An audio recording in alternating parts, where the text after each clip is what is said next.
মেয়ে শোনো, এই বাড়িতে এসেছো, একটু সাবধানে থেকো, বুঝলে?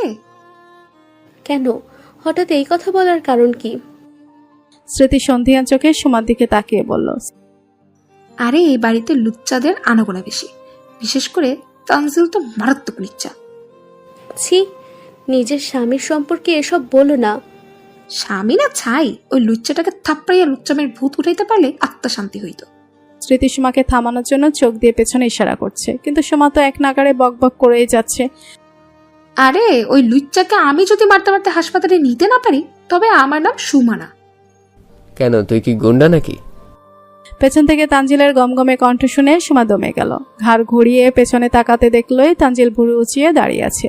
সুমা উঠে গিয়ে তানজিলের মুখোমুখি গিয়ে দাঁড়ালো, চোখের দিকে তাকিয়ে বলল, তোকে শায়েস্তা করতে গুন্ডা হতে হলে তাই হব। তানজিল মুগ্ধ হয়ে দেখছে তার খেপা বউকে। খেপে গেলে তার শ্যামকালো বউয়ের চোখ দুটো ভারী সুন্দর লাগে। তানজিল চোখে মুখে মাদকতা মিশিয়ে এক ধ্যানে তাকিয়ে আছে সুমার দিকে। দু এক পা এগিয়ে সুমার আরও কাছে চলে যায়। দুজনের মাঝখানে বিস্তর ফারাকটা মিলিয়ে বুকে বুক ঘষে দাঁড়ালো সে। নেশালো কণ্ঠে উচ্চারণ করলো, তোর খ্যাপা চোখে নিঃস্ব হোক আমার ভুলে ভরা অন্ধকার অতীত। আলভি ক্লান্ত হয়ে পড়ে আছে বিছানায়। শরীরে আর একটু শক্তি অবশিষ্ট নেই। কি হচ্ছে তার সাথে বুঝে উঠতে পারছে না। মাথার চুলগুলো খামচে ধরে শুয়ে আছে। মিষ্টি ফিরেছে পর্যন্ত টু শব্দও করেনি। চুপচাপ নিজের কাজ নিজে করে ঘুমিয়ে পড়েছে। আলভির খুব অভিমান হলো। জীবনের শেষ সময় এসেও বুঝি বউ তার ভালোবাসার মর্ম বুঝবে না। এত এত ভালোবাসা কি ছোট একটা ভুল বুঝাবুঝি দিয়েই শেষ হয়ে যাবে? দপ করে অভিমানটা উবে গেল। মনে পড়লো অভিমান করাটা তার একদমই মানায় না। মিষ্টি তো এখানে তাকে মারতে এসেছে। সেদিক থেকে তার এই দুরারোগ্যের কথা শুনলে হয়তো মিষ্টি খুশি হবে। মাথায় অসম্ভব ব্যথা নিয়ে ছটফট করতে করতে ঘুমিয়ে গেল আলভি। তৎক্ষণাৎ মিষ্টি ফট করে তার হরিণী আখিজোড়া খুলে ফেলে। জড় পদার্থের মতো উঠে বসে বালিশের নিচে থেকে একটা ছুরি বের করে। তোকে কিভাবে বুঝাবো মিষ্টি, আমি কোনো ভুল করিনি। সেদিন যা হয়েছিল তাতে আমার হাত ছিল না। আমার হাতে হয়তো বেশি সময় নেই। আমাকে সত্যিটা বলার একটা সুযোগ দে। ঘুমের ঘরে যন্ত্রণায় ছটফট করতে আলভি অস্ফুটস্বরে বের করছে। মিষ্টি তার বুকের মধ্যখানায় ছুরি বসাতে গিয়েও বাসালো না। খুব মনোযোগ দিয়ে শুনছে আলভির কথাগুলো। ঘুমের মধ্যে লোকটাকে তো কত নিষ্পাপ লাগে। এই নিষ্পাপের মধ্যে কিভাবে এত পরিমাণ পাপ থাকতে পারে? মনটা খুব করে চায় আলভিকে বিশ্বাস করতে, কিন্তু মিমের কথাগুলো বারবার কর্ণকুহরে প্রতিধ্বনিত হয়। মনের মধ্যে উদয় হওয়া চিরচাইত বাসনাটা দমিয়ে নেয় পরক্ষণেই। চোখের পানিগুলো আপনা আপনি গাল বেয়ে পড়ছে। ভেজা চোখের পানির ফোঁটা আলভির চোখের উপর দিয়ে পড়ল। ভেজা অনুভূত হতেই আলভি তার চোখ খুলে ফেলে। মিষ্টি তৎক্ষণাৎ লুকিয়ে ফেললো ছুরিটি। মিষ্টিকে নিজের এত কাছে পেয়ে আলভির ঠোঁটে ধরা দিল মুচকি হাসি। দুহাতে মিষ্টির বাহু জড়িয়ে আর একটু দূরত্ব ঘুচালো। আদর করে মিষ্টির নাকের সাথে তার নাক ঘষে দিল। মিষ্টির অগ্নিঝরা চোখ দুটো মুহূর্তে শীতল হয়ে এলো। আলভি শরীরের যন্ত্রণাকে প্রশ্রয় দিল না। এক ঝটকায় মিষ্টিকে বালিশে শুয়ে দিল। মিষ্টির উপর ঝুঁকলো কিছুটা। নিজের আখি যুগল মিষ্টির দৃষ্টিতে নিবদ্ধ করলো। মিষ্টি মুহূর্তেই খেই হারালো। এতক্ষণ ধরে মনের মধ্যে যে যুদ্ধ চলছিল, আলভির ছোঁয়ায় যেন শান্ত হয়ে গেল সব। বক্ষের স্পন্দন থেমে থেমে শব্দ করা শুরু করলো। আলভি নিজের ওষ্ঠজোড়া মিষ্টির কপালে ছুঁয়ে দিল। ভালোবাসার পরশ পেয়ে মিষ্টির চোখ বন্ধ করে নিল। আলভির ঠোঁট কামড়ে হাসলো। তার বাঘিনী বউকে লজ্জা পেলে ভারী সুন্দর লাগে। 10 বছরে কত পরিবর্তন তার। লজ্জা পেলে তো আগে এমন সুন্দর দেখাতো না, মুখের আদলটাও পাল্টাতো না। অথচ এখন লজ্জা পেয়ে মাধবীলতার মতো মিয়ে যায়। মুখের আবার লাল হয়ে যায় মুহূর্তে। চেহারায় স্পষ্ট ঝলকানির তীব্রতা দেখা যায়। আলভি চোখের তৃষ্ণা মিটিয়ে তার লজ্জাপতিকে দেখে যাচ্ছে। তারপর ফিসফিসিয়ে বলে ওঠে, সত্যিটা শুনবি প্লিজ। সত্যিটা বলার অনেক তাড়া আমার, হাতে সময় খুব কম। মিষ্টি চোখ মেলে চাইলো। কপালে চিন্তার ভাঁজ ফেলে শুধালো, কোথায় যাবি তুই? আলভি সত্যি কথাটা চেপে গেল। আজ না হয় কাল তুই তো আমাকে মেরেই ফেলবি, তার আগে সত্যিটা শুনে নে। আমি জানি সত্যিটা কি, আর সেই শাস্তি ভোগ করার জন্য নিজেকে প্রস্তুত কর। তুই কি সত্যি বুঝিস না মিষ্টি? তোর এই কথাগুলো কোনো শক্ত পুরুষের নিরেট বক্ষ পিঞ্জিরায় আঘাত করে দুর্বল করে দেয়। বোঝার কোনো ইচ্ছেই আমার নেই। বুঝবি মিষ্টি, আর যেদিন বুঝবি সেদিন আমি অনেক দূরে চলে যাব। তবে এক্ষুনি চলে যা, তোর সান্নিধ্য আমাকে পুড়িয়ে ছাই করে দেয়, দম বন্ধ হয়ে আসে। মৃত্যুর আগে যে যাওয়া সম্ভব নয় মিষ্টি, তবে তোকে রক্ষা করার কেউ থাকবে না। আমি নিজেকে নিজে রক্ষা করতে পারি আলভি, অযথা নাটক করিস না। কাকে কি বলছি? নাটক করা তো তোর ধাঁচেই মিশে আছে। আমার ভালোবাসা তোর কাছে নাটক মনে হয়? ভালোবাসা খুঁজতে গিয়ে নিজেকে হারাতে চাই না। মিষ্টির কথায় আলভি অকপটে হাসলো।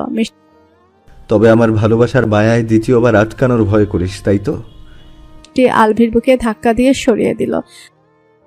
এত প্রশ্নের উত্তর দিতে বাধ্য নই। আলভি বুকে হাত দিয়ে শুয়ে পড়ল।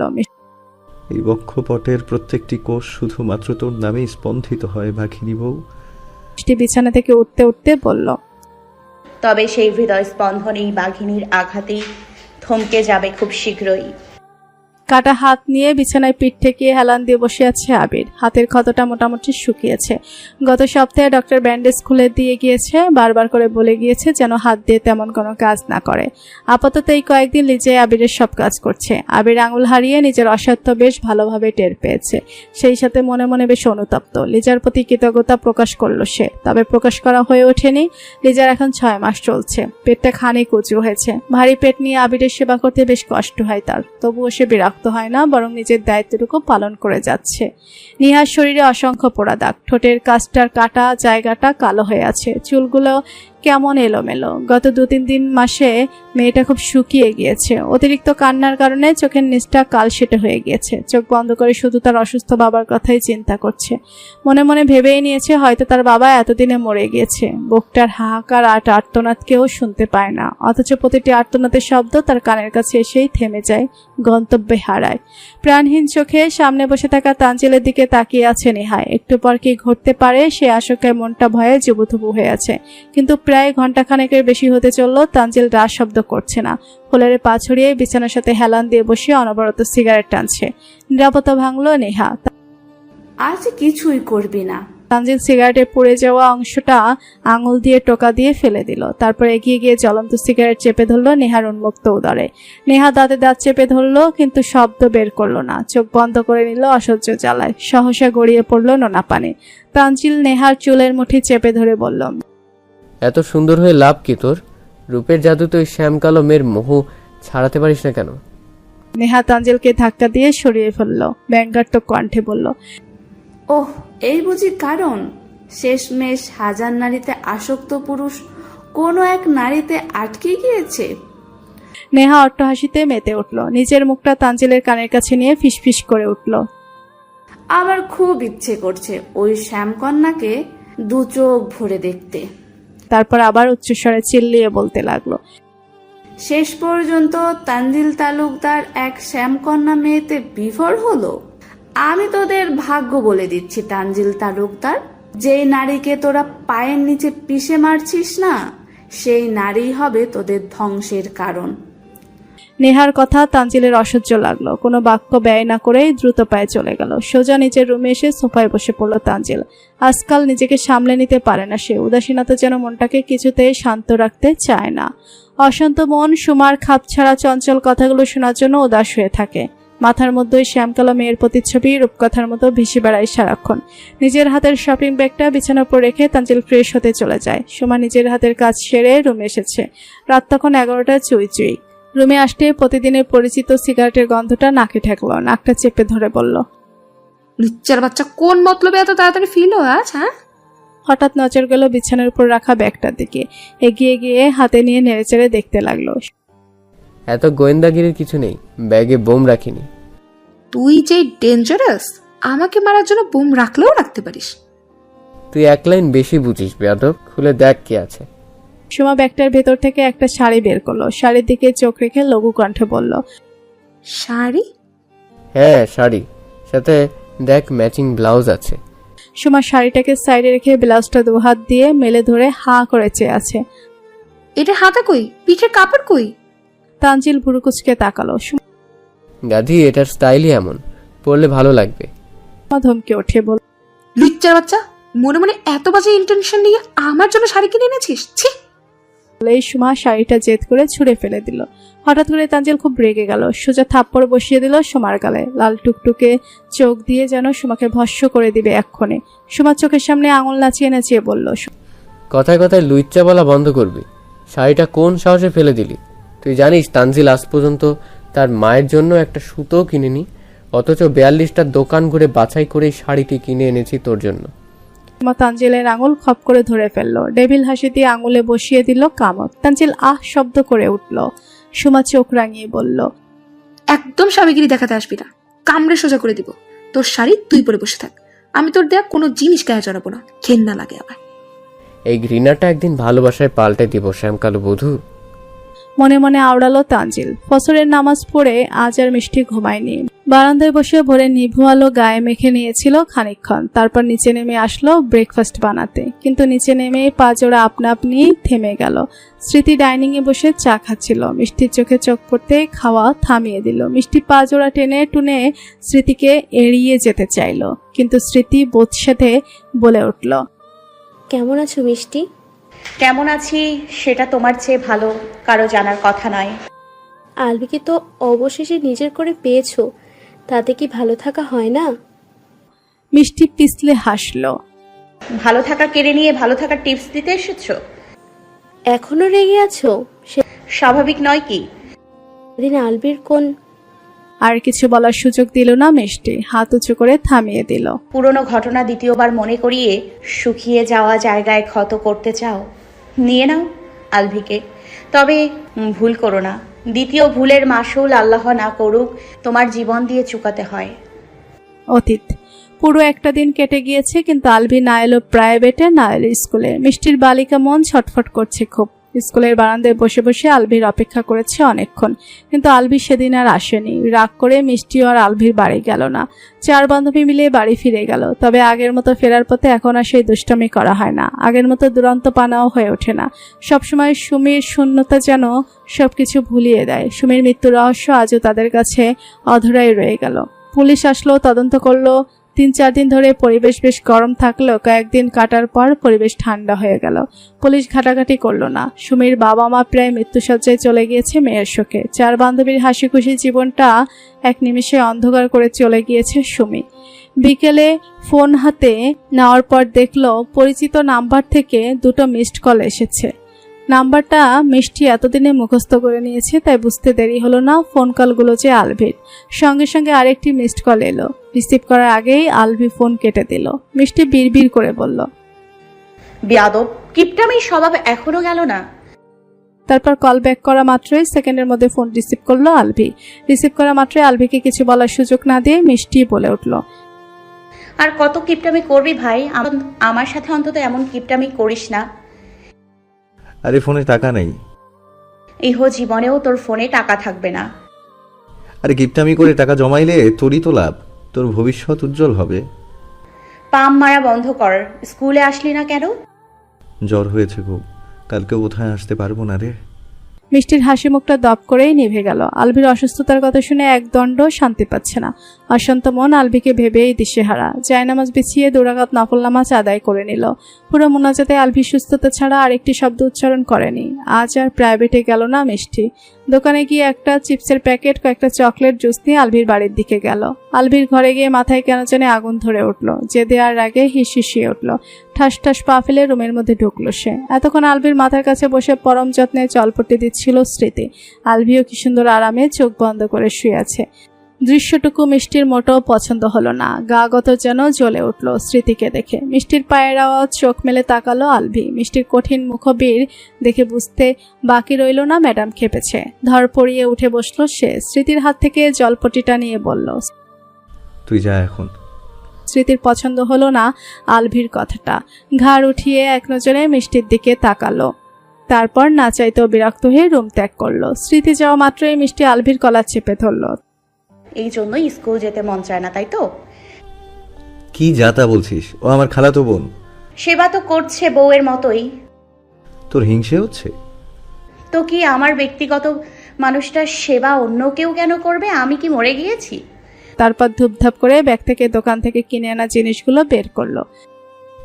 এগুলো কার জন্য এনেছিস? তুই যখন রাগী, অবশ্যই তোর জন্যই এনেছি। আমি কি বাচ্চা এগুলো খাবো?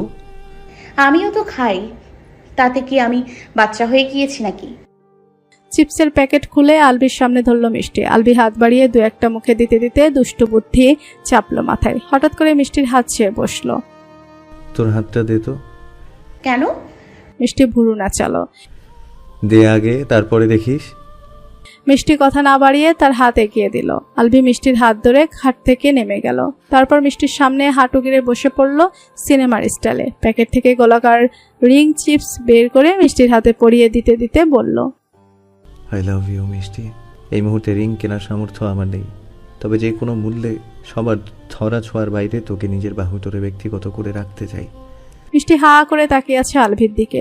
এই ছেলেটা আর কত পাগলামি করবে? তার পাগলামি দেখতে তো সে নিজেই পাগল হয়ে যাচ্ছে। নিজেকে দমিয়ে রাখতে পারল না আর সহসায় চাপড়ে ধরল আলভিকে। মিহি কণ্ঠে বলল, তুই তো দিন দিন খুব কিপটে হয়ে যাচ্ছিস আলভি। লাখ টাকার কাজ 1 টাকায় সেরে ফেললি। আলভিও ফিসফিসিয়ে উত্তর দিল, লাখ টাকায় না পারি, নিজের ব্যক্তিগত পরিটাকে 1 টাকাতেই বেঁধে রাখতে চাই আজীবন। দুজনেই দুজনের মধ্যে বুকের মধ্যে লেপ্টে রইল পরম সুখের উষ্ণতায়। এদিকে দরজার বাইরে পর্দার আড়ে দাঁড়িয়ে ওড়না মুচড়ে ধরে রাগ ছাড়ছে স্মৃতি। হঠাৎ কাঁধে কারো স্পর্শ পেয়ে চমকে গেল। পেছনে তাকিয়ে আবিরকে দেখে ভয় পেয়ে গেল, কিন্তু আবির কোনো প্রতিক্রিয়া দেখালো না, উল্টো প্রশ্ন করলো, আলভিকে ভালোবাসিস তুই? স্মৃতি উত্তর না দিয়ে চুপচাপ দাঁড়িয়ে আছে। আবির আবারও প্রশ্ন করলো, আলভিকে ভালোবাসিস না?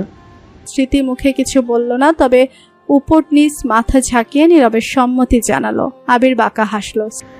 কিন্তু আলভির ভালোবাসা পেতে হলে তো মিষ্টিকে মাঝখান থেকে সরাতে হবে। পারবি তুই সেটা? স্মৃতি চুপচাপ দাঁড়িয়ে আছে। আবির আবার বলল, আমি যা বলবো তা করতে পারবি? করতে পারলে কিন্তু আলভি আর মিষ্টিকে আলাদা করতে 2 মিনিটও লাগবে না। স্মৃতি মাথা তুলে উজ্জীবিত চোখে আবিরের দিকে তাকালো। উৎসাহিত কণ্ঠে জিজ্ঞেস করলো, কি করতে হবে আমাকে? আলভি ঘুম থেকে উঠেছে। বেলা তখন 10টা নাগাদ। শরীরের যন্ত্রণাটা আগের চেয়ে একটু কমেছে, তবে ক্লান্তি কাটেনি এখনো। শরীরের সমস্ত ক্লান্তি ছেড়ে ফেলতে লম্বা শাওয়ারে ঢুকলো সে, কিন্তু নিজের শরীরের দিকে তাকানো মাত্র পিলে চমকে উঠল। মস্তিষ্কের সমস্ত ভাবনা গুলিয়ে এলো তার। নিজের শরীরের এত বিশ্রী পরিবর্তন মেনে নিতে কষ্ট হলো। শরীরে অসংখ্য কালো রেশ বের হয়েছে, যেন শরীরের চামড়াটা কোনো মানুষের নয়, অন্য কোনো প্রাণীর। ভয়ে আলভির শিরদাঁড়া বরফে পরিণত হলো। মিষ্টি হাতের কাজ শেষ করে উইলিয়ামের বইটি হাতে নিয়ে মনোযোগ দিল। আলভি শাওয়ার নিয়ে তোয়ালে দিয়ে মাথা মুছতে মুছতে বের হওয়া মাত্রই দৃষ্টি স্থির হলো মিষ্টির উপর। অন্ধকারকে অভিশাপ দেওয়ার চেয়ে একটি মোমবাতি জ্বালানো ভালো। উইলিয়ামের বই পড়িস অথচ এই উক্তিটা জানিস না? দৃষ্টি বইয়ের উপরেই রেখে মিষ্টি বলল, কি বোঝাতে চাইছিস? আমার জীবনের ছোট্ট একটা ভুলকে তুই অন্ধকার ভেবে ঘৃণা করিস, অথচ ভালোবাসলে অন্ধকার কেটে গিয়ে জীবনটা কত আলোকিত হতে পারত। তুই ভুল করিসনি, পাপ করেছিস। পাপের অন্ধকারময় জীবন আলোকিত করা সম্ভব নয়। আলভি ব্যর্থ যতবারই মিষ্টিকে বোঝাতে চায় ততবারই ব্যর্থ হয় সে। মিষ্টির একঘেয়েমি জেদের কাছে আলভি বরাবরই হার মানতে বাধ্য হয়। তোর ঘৃণা একদিন ভালোবাসায় বদলাবে। আফসোস, সেই সুন্দরতম দৃশ্য আমি আমার আঁখি যুগলে হয়তো বন্দি করার সময় পাবো না। মিষ্টির বুকটা মোচড় দিয়ে ওঠে। আলভির কথাগুলো যেন খামছে ধরে ক্ষতবিক্ষত করে তার হৃদয়, তবে পাত্তা দেয় না এই অনুভূতির। নিজের ইচ্ছের বিরুদ্ধে গিয়ে প্রতিজ্ঞা করে সব ধ্বংস করার। নেহার ঘর থেকে টানা আর্তনাদের শব্দ ভেসে আসছে, কিন্তু সাহস করে কেউই এগিয়ে যাচ্ছে না। শব্দটা মিষ্টির কানেও পৌঁছলো। মিষ্টি ওই ঘরে যেতে চাইলে বাধা দিল আবির। ওই মেয়ে পাগল মিষ্টি, অযথা ঝামেলা তৈরি করো না। আবারও একটা আর্তচিৎকার ভেসে এলো ওই ঘর থেকে। মিষ্টি তেতে উঠল। মুহূর্তেই মুখের অবয়ব হয়ে গেল ভয়ঙ্কর। দৌড়ে নিজের ঘরে চলে গেল। বালিশের নিচ থেকে ছুরিটা তড়িঘড়ি করে বের করে নিয়ে নিল শাড়ির ভাঁজে। ছুটে এসে দাঁড়ালো আবিরের সামনে। ছুরিটা ঠিক আবিরের দিকে তাক করে ক্রোধে ফেটে পড়ল মিষ্টি। ঘরটা খুলতে বলুন আবির ভাই, নইলে হাত চালাতে বাধ্য হব। মিষ্টির চোখের দিকে তাকানো যাচ্ছে না। অগ্নিকন্যার রূপ ধারণ করেছে সে নিজের মধ্যে। আবির ওয়াহিদ বড় করে ঢোক গিলল। এ মেয়ে যা খুশি তাই করতে পারে। সেদিন পাত্তা দেয়নি বলে আঙুল হারাতে হয়েছে, আর যদি জীবনটাই হারাতে হয়। আটকে উঠল আবির। বাম হাত দিয়ে গলায় হাত বুলালো। এ মেয়েকে অবলা নারী ভাবা উচিত হয়নি, বরং নিতান্তই বোকামি হয়েছে। এ মেয়ে যে তাদেরকে ধ্বংস করতে উঠে পড়ে লেগেছে সেটা আবির ভালোভাবেই টের পেয়েছে। তবে এখন কিছু করার পরিস্থিতি নেই, তাই আবির গিয়ে দরজা খুলে দিল। মিষ্টি রুমের মধ্যে প্রবেশ করতেই জমে গেল তার শরীর। একটা নরপশু নেহাকে বাজেভাবে স্পর্শ করছে। প্রতিটি স্পর্শে রয়েছে কামনা।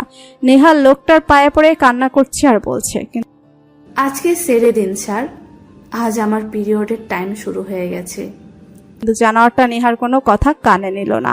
হাত দিয়ে টেনে ছিঁড়ে ফেলতে চাইছে নেহার গায়ের জামা। নেহা থেমে থেমে চিৎকার করছে বাঁচার তাগিদে।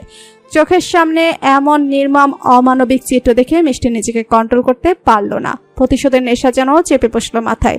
মিষ্টি এগিয়ে গিয়ে লোকটার কলার টেনে ধরল, জানোয়ারের বাচ্চা বলে ঠাস ঠাস করে চড় বসিয়ে দিল লোকটার গালে। আকস্মিক আক্রমণে লোকটা বিভ্রান্ত হলো বটে, তবে তৃতীয় চড়টা মারার আগেই লোকটা মিষ্টির হাত ধরে ফেললো। বিশ্রীভাবে নিজের নোংরা পুড়ে যাওয়া ঠোঁট দুখানা দিয়ে চুমু খেলো মিষ্টির কোমল হাতে। আবিরের দিকে তাকিয়ে লোকটা খিলখিলিয়ে হাসলো। আবির মিয়া, এটা দেখি আসমানের পরি ধরা দিয়েছে আমার হাতে। খাসামাল নিজের কাছে রাইখা আমাদের এতদিন পান্তা ভাত খাওয়াইলা মিয়া, এ কিন্তু ভারী অন্যায় করলা। আবির মনে মনে বিড়বিড় করলো, প্রাণের মায়া থাকলে মুখটা বন্ধ কর হারামজাদা। মিষ্টি এক সেকেন্ডও এদিক ওদিক করলো না, সোজা কোপ বসিয়ে দিল লোকটার হাতে। তৎক্ষণাৎ শরীর থেকে আলাদা হয়ে গেল হাতের কবজি। রক্তের বন্যা বয়ে গেল সাদা ফ্লোর জুড়ে। ঘটনার আকস্মিকতায় নেহা বাকরুদ্ধ। মনে মনে ভাবলো, এ কেমন বিধ্বংসী ভয়ঙ্কর নারী, যার সামান্য ধ্বংসলীলা কলিজা শুকিয়ে পেলে না জানি তার ভেতরে ধ্বংস বলয় কতটা মারাত্মক। মিষ্টি তার হিংস্র হাত জোড়া আর কাবু করতে পারল না। আরেকটি কোপ বসিয়ে লোকটার বুক বরাবর পা দিয়ে লাথি মেরে ফেলে দিল লোকটাকে। লোকটা যন্ত্রণায় বাঁচার আকুতি মিনতি করতে লাগলো, কিন্তু নরম হলো না মিষ্টির শক্ত খোলসে আবৃত হৃদয়। এ যেন জীবন মৃত্যুর দ্বার প্রান্তে স্বয়ং মৃত্যুদূত দাঁড়িয়ে আছে। মিষ্টি এগিয়ে গিয়ে লোকটার বুকে বিঁধে থাকা ছুরিটা পা দিয়ে ফিসে দিতে দিতে বলল, নারী কোমল সত্তাকে দুর্বল ভাবিস না। নারী তার কোমলতা রক্ষা করতে কঠিন হতে দুবার ভাবে না। হঠাৎ করে মিষ্টি মৃদু চিৎকার করে ওঠে। দুহাত দিয়ে মাথা চেপে ধরে, সঙ্গে সঙ্গে হাত দুটো রক্তে লাল হয়ে যায়। মিষ্টি রক্তমাখা কাপা হাত চোখের সামনে ধরে লুটিয়ে পড়ে ফ্লোরে। মাগি বেশি বার বেড়েছে, মেয়েদের এত সাহস দেখলে মাথায় খুন চেপে যায় ভাই। তানজিল হাতে একটা রডের টুকরো নিয়ে আবিরকে উদ্দেশ্য করে কথাগুলো বলল। মূলত তানজিলে মিষ্টিকে পেছন থেকে আঘাত করেছে। আবির তানজিলের দিকে এগিয়ে এলো, চোখে মুখে খুশির ঝলকানি, যেন অনেক বছরকার অধরা কাজ সম্পূর্ণ হয়েছে। তানজিলের কাজ চাপড়ে উচ্ছ্বসিত কণ্ঠে প্রশংসা করলো, এতদিনে একটা কাজের কাজ করেছিস। তানজিল বিদ্রুপ হাসলো, কিন্তু তৎক্ষণে কি মনে পড়ে গেল আলভির কথা। কিন্তু ভাই আলভি এসে জানতে পারলে তো কাউকে ছাড়বে না। তানজিলের কথায় আবিরও চিন্তিত হয়ে পড়ল। তা মিষ্টিকে নিয়ে আমাদের 32 নম্বরের বাড়িতে গিয়ে রেখে আয়, আজ রাতেই মিষ্টির একটা হ্যাস্তন্যস্ত করেই ছাড়বো। আর এর ব্যবস্থা তো আমি করছি। পরের কথাটি মিষ্টির হাতে নৃশংসভাবে জখম হওয়া লোকটার দিকে তাকিয়ে বলল আবির। আবিরের কথা মতো তানজিল কাজ শুরু করে দিল। মিষ্টির নেতিয়ে থাকা পাতলা দেহখানি দুহাতের বেষ্টনী দ্বারা কোলে তুলে নিয়ে গাড়িতে নিয়ে রাখলো। গাড়ি চলতে শুরু করলো নিচের গন্তব্যে। এদিকে আবির নেহার গলা চেপে ধরে ঠান্ডা হুমকি ছুড়ে দিল, এতক্ষণ ধরে ঘটে যাওয়া কোনো ঘটনার সারসংক্ষেপও যেন আলভির কানে না যায়, তবে এর চেয়ে ভয়ঙ্কর পরিণতির সাক্ষী কিন্তু হতে হবে। আবিরের ঠান্ডা ধমক আর এতক্ষণ ধরে হওয়া যাওয়া ধ্বংসলীলা চোখের সামনে দেখে নেহার আত্মা বেরিয়ে গিয়েছে। তরতর করে এখনো কাঁপছে হাত পা, সাথে কাঁপছে তার পুরো গতর। আলভি তার সাথে ঘটে যাওয়া অপ্রত্যাশিত পরিবর্তনগুলো নিয়ে চিন্তিত, তাই ডক্টর মোতালাবের কাছে রওনা করেছে। সিমটমগুলো বললে হয়তো ডক্টর কিছুটা বুঝতে পারবে। গাড়ি চলছে আপন গতিতে। লুকিং গ্লাসে আলভির তীক্ষ্ণ চাহনি ঈগল চোখের শিকারী দৃষ্টি দিয়ে পর্যবেক্ষণ করছে পেছনের একটি গাড়িকে। গাড়িটা প্রায় 30 মিনিটের মতো তাকে ফলো করছে। আলভি চতুর মস্তিষ্ক বুঝতে বাকি নেই এটা কার গাড়ি হতে পারে। আলভি দক্ষতার সাথে গাড়িটি একটি শুনশান জঙ্গলের ভেতরে নিয়ে গেল। জঙ্গলের গভীরে নিয়ে গাড়ি থামালো সে। গাড়ি থেকে নেমে দাঁড়ালো পেছন ঘুরে। এতক্ষণ ধরে ফলো করতে থাকা গাড়িটি এসে আলভির সামনে থেমে গেল। গাড়ি থেকে হুড়মুড়িয়ে নামলো কয়েকজন গুন্ডা টাইপের ছেলে পুলে। গাড়ির ড্রাইভিং সিটের সামনে থেকে বেরিয়ে এলো সাদা পাজামা পাঞ্জাবি পরিহিত মেয়র আবুল কাদের। বাবার ব্যবসা সূত্রে আবুল কাদেরকে আলভি খুব ভালো করেই চেনে। পরিচিত মানুষটা কেন তাকে ফলো করছে তা হয়তো আলভি কিছুটা আন্দাজ করতে পেরেছে। আবুল কাদেরের চোখে ক্ষোভ প্রতিফলিত হচ্ছে। গম্ভীর কণ্ঠে আলভিকে বলে উঠল, তোমার বাবার সাথে আমার সাক্ষাৎ বহুদিনের। আমার মেয়ের গায়ে হাত তোলা নিয়ে আমি তাই কথা বাড়াইনি, কিন্তু তুমি তোমার সীমা ছাড়িয়ে গেছো আলভি। আমার মেয়ে কোথায় আছে বলবে নাকি বলাতে হবে? আলভি ভুরু গোটালো আবুল কাদেরের কথা শুনে। আপনি কি বলতে চাইছেন ঠিক বুঝতে পারছি না। বুঝতে পারছো না নাকি বোঝার ভান করছো? সেদিন তুমি জেসিকে মারার পর তোমার বাবার সাথে আমি সব মিটমাট করে নিয়েছিলাম, কিন্তু তুমি সব ভুলে দিলে। আজ দুদিন ধরে আমার মেয়ে নিখোঁজ। ভালোই ভালোই স্বীকার করে নাও, আমার মেয়েকে কি করেছো? ধমকে উঠল আবুল কাদের। আলভি বিরক্ত হলো, কিন্তু মাথা ঠান্ডা করেই শান্ত কণ্ঠে বলল, দেখুন আঙ্কেল, আপনার মেয়েকে আমি কিছুই করিনি, অযথা ঝামেলা বাঁধাবেন না। আবুল কাদের আলভির সুন্দর শালীন কথার ধার ধারল না, উল্টো মেয়েকে হারিয়ে খেপে উঠেছে সে। সাথে আনা গুন্ডাগুলোকে চোখ দিয়ে ইশারা করলো, সাথে সাথে এই লোকগুলো আলভিকে মারা শুরু করলো। আলভি বুঝতে পারলো এদের সাথে ভালো কথায় কাজ হবে না, কিন্তু আলভি কিছু করার আগে লোকগুলো আলভিকে মেরে আধমরা করে ফেলেছে। এতগুলো লোকের সাথে পেরে ওঠা সম্ভব হয়ে উঠছে না। আলভি কোনো সিনেমার নায়ক নয় যে কোনো অদৃশ্য পাওয়ার ব্যতীত এতগুলো লোকের সাথে মারামারি করবে। লোকগুলো এলোপাতাড়ি কিলঘুষি মেরেই যাচ্ছে অনবরত। আবুল কাদের হাতে একটি রামদা নিয়ে এগিয়ে এলো। আলভি তখন পিটপিট করে চোখ খুলে আছে, তবে চারিদিকে সবকিছু ঝাপসা দেখলো। আবুল কাদের তার হাতের দাটা আলভির দিকে তাক করে আবার জিজ্ঞেস করলো, এখনো সময় আছে, আমার মেয়ে কোথায় আছে বলে রে। কিন্তু আলভি কোনো শব্দই উচ্চারণ করলো না। আবুল কাদের এবার আরো বেশি ক্ষিপ্ত হয়ে গেল। রামদাটা উঠিয়ে কোপ বসিয়ে দিল আলভির গায়ে। কিন্তু একই এতক্ষণ ধরে মার খেয়ে আদমারা হয়ে পড়ে থাকা আলভির মধ্যে হঠাৎ করেই যেন 100 জন যোদ্ধার শক্তি ভর করেছে। চোখ বন্ধ করে হাত দিয়ে ধরে আছে রামদাটা। কি এক অপ্রত্যাশিত কাজ করে বসলো সে। নিজের কাজে নিজেই অবাক হলো। তবে এই মুহূর্তে এত কিছু ভাবার সময় নেই, নিজেকে রক্ষা করার জন্য লড়াই করতে হবে প্রাণপণ। আলভি এবার তার চোখ বন্ধ খুলে ফেলল। তার চোখের ভয়ঙ্কর ক্ষিপ্রতায় ছিটকে গেল লোকগুলো, যেন কোনো জন্তু জানোয়ারকে দেখে ফেলেছে তারা। ভয়ে পালাতে শুরু করলো সবাই।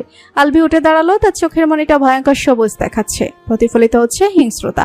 আলভি যেন নিজের সত্তা থেকেই বেরিয়ে গিয়েছে। নিজের গতি হঠাৎ করে দ্রুত হতে শুরু করেছে। বাতাসের ন্যায় তীব্র গতিতে গিয়ে থামলো লোকগুলোর সামনে। ঘাড় কাত করে হিংস্র হাসলো। আকাশে শুরু হলো তুমুল বজ্রপাত, যেন নতুন কোনো অধ্যায়ের সূচনা ঘটতে যাচ্ছে। আলভির চোখের ইশারায় চুম্বকের ন্যায় টেনে নিল লোকগুলোর হাতের অস্ত্র। লোকগুলো ভয়ে দিকবিদিক ছুটতে শুরু করলো, কিন্তু আলভি কাউকে ছাড় দিল না। নৃশংসভাবে তাদের দেহ থেকে প্রাণগুলো কেড়ে নিল। আবুল কাদের প্রাণ হাতে নিয়ে এখনো দৌড়াচ্ছে আর প্রাণ ভিক্ষা চাইছে। আলভি বাবা, ছেড়ে দে আমাকে, আমি কাউকে কিছু বলবো না। কিন্তু আলভি কোনো কথা ভ্রুক্ষেপ করলো না। শেষমেশ আবুল কাদেরের জানটাও বের করে নিল। সব ধ্বংস করার পর হুঁশ ফিরল তার। যন্ত্রণায় নেতিয়ে গেল আলভির শরীর। নিজের হাতে রক্তমাখা রামদা দেখে কাপা হাতে ছুঁড়ে ফেলল আলভি। সামনে পড়ে থাকা আবুল কাদেরের নৃশংসভাবে খুন হওয়া নিথর দেহ দেখে শিউরে উঠল। মাথার চুলগুলো খামচে ধরে হাঁটু ভেঙে বসে পড়ল গভীর অরণ্যে। কি হচ্ছে তার সাথে? প্রকৃতি কোন তাণ্ডব শুরু করেছে আলভির জানা নেই। নিজের মধ্যে এতক্ষণ যে শক্তিটা অনুভব করেছিল হুট করে উধাও হয়ে গিয়েছে। গভীর অরণ্যে পাখিদের কিচিরমিচির শব্দ ঠিকমতো কানে আসছে না। হঠাৎ কর্ণগোচর হলো কারো দৌড়ে আসে শব্দ। আলভির রক্তভেজা নিবু চোখে তাকালো সামনের দিকে। একটা পাগল হাতে তালি দিতে দিতে দৌড়ে আসছে দিকে। মাথা ভর্তি এলোমেলো নোংরা চুল, গাল মোড়ানো দাড়ির মাঝে কালো চামড়ার কুচকে যাওয়া চোখ দুটো ছাড়া আর কিছুই দেখা যাচ্ছে না। তবে চোখের ঝিলিক দেখে বোঝা যাচ্ছে পাগলটা খুব খুশিতে উম্মাদের মতো হাসছে। আলভির চোখ বন্ধ হয়ে আসছে, মুখ থুবড়ে পড়ে গেল মাটিতে। ঝাপসা চোখে আবার পাগলটাকে দেখলো। আহত কণ্ঠে জিজ্ঞেস করলো, কে তুমি? পাগলটা কোনো উত্তর দিল না, বরং যেই পথে এসেছে সেই পথে ছুটে পালালো। অতঃপর ছুটতে ছুটতে পেছন ফিরে তাকিয়ে প্রলাপ বকতে লাগলো। আমি জানতাম তুমি আসবে, তোকে আসতেই হতো। ভাগ্য তোকে তোর গন্তব্যে ঠিকই ফিরিয়ে এনেছে। পাগলটার শেষের বলা কথাগুলো আলভির কানে পৌঁছালো না। তার আগেই জ্ঞান হারালো সে। তার আগ অব্দি মনে মনে মিষ্টিকে অনুভব করলো খুব, কিন্তু মিষ্টিও যে ঘোর বিপদে। কে কাকে বাঁচাতে আসবে এখন? দুপুর গড়িয়ে বিকেল হতে চলল। সুমা আজ একাই বাড়ির কাজ সামলাচ্ছে। মিষ্টি আর আলভি কারো ফেরার নাম নেই। রান্নাঘর থেকে নজর ফেরালো সুমা। বাড়ির সদর দরজা দিয়ে এইমাত্র তানজিল ভেতরে ঢুকলো। সুমা ওড়নায় হাত মুছতে মুছতে তানজিলের পিছু নিল। তানজিল সোজা নিজের ঘরে গিয়ে শক্ত হয়ে বসে আছে, মনে মনে দ্বিধাদ্বন্দ্বে ভুগছে। এইমাত্র করে আসা কাজটার জন্য সে সামান্যতম শান্তি পাচ্ছে না। মনটা অপরাধ বোধে ফেটে যাচ্ছে। সুমা দরজায় দাঁড়িয়ে তানজিলের গতিবিধি লক্ষ্য করছে। কালকের তুলনায় আজ যে স্বাভাবিক লাগছে তা কিন্তু নয়, বরং আজ যেন তানজিলকে বড্ড অগোছালো লাগছে। মনে মনে মায়া হলো সুমার। লোকটা কি কোনো কিছু নেই ভেতর ভেতর পড়ছে? না জানি কষ্ট পাচ্ছে খুব।